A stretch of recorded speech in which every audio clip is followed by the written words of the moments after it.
Ang programang ito ay rated SPG. Striktong patnubay at gabay ng magulang ang kailangan. Maaaring may masiselang tema, lengguwahe, karahasan, sexual, horror o droga na hindi. Narito ang mga dapat natin abangan dito nga lang sa abot kamay na pangarap na kung saan nga itong si Doc Benitez ay galit na galit nga dahil gusto na nga niya makalabas nga sa psychiatric hospital upang sa gayon nga hindi nga matuloy nga ang kasal nga nito ni RJ at nito ni Lynette. Gagawa naman ng paraan nga itong si Moira upang sa gayon nga ay hindi maging masaya nga itong kasalan. Kaya na may pasabog na naman nga siyang ipapadala dito nga kay na Lynette habang nga nagkakaroon nga ng kasiyahan ito nga sila Lynette at ito nga sila Annalyn pati na nga din si Giselle sa kanyang bridal shower. Kaya naman malaki na naman nga ang katanungan kung ano naman nga ang pasabog nga nito ni Moira na ipinadala dito nga kay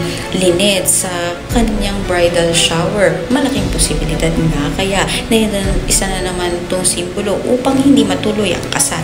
Kaya mapakatutukan nga natin dito kung matutuloy nga ba ng matiwasay at tahimik ang kasal nga nito ni RJ at nito ni Lynette. Ang lahat na yan po natin. Maraming salamat sa